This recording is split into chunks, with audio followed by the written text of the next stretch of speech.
out there, this is Toy Customizer Wake Angel 2001, bringing you another commission for Matthew. This one is Julie Sue. Now before I start talking about the toy, just let me go off a little bit on her character design. Cause isn't this just so 90s? I mean, she has everything that your typical 90s comic book character would have. She has cybernetic parts with the dreadlock. She has asymmetrical armor, what with the only her left arm being armored. No, it's not a cybernetic left arm because we see her take it off, so it's just armor. Though it looks kind of impractical and like it would limit her flexibility. Her jacket with its two-tone split down the middle. Also, the way that it's puffy on the left side, it kind of has that quilted look of a bulletproof flak jacket or something. And of course, the multicolored hair. I mean, yeah, this is a character who's just dripping with 90s tropes, and yet, unlike a lot of crazy 90s designs, it hasn't become unappealing. No, I still rather like the way that Julie Sue looks to this day, and I just totally got tongue-tied when I said that. Alright, my mouth's not working right, so let's get on to talking about the figure. If you remember my Zeta RO2 custom, that was another female echidna. The process starts with taking Knuckles' head and cutting the face off.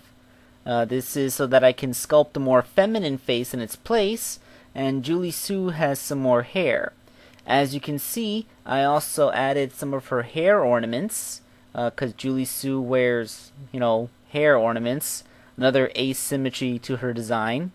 And if you look at her left dreadlock in the front, I also carved into it the segments to make it look cybernetic. I figured simply carving the existing dreadlock would be more durable than trying to remove it and sculpt in a new one in its place. So I don't have to worry about this one falling off. That's a bonus. Keep that in mind for if you ever want to make one of these yourself. The body is Waves, but with a Knuckles tail glued onto the butt. And of course, Waves' muffin top becomes a belt. I also sculpted on Julie Sue's shirt. As you can see, only the left half of it has lines on it to represent the quilting. And with a paint job, she's actually very pink. She's actually almost pinker than Amy Rose, which is kind of funny considering the type of character that Julie Sue is. She's like been raised as a soldier since she was able to walk.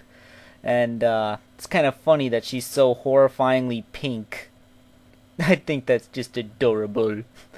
And of course her jacket is teal on one half and black on the other half. Let's move on to other parts. The legs are a simple affair. They're silvers. I sculpted on a little bit of boot cuff at the top. And then, painted her legs pink and her boots teal.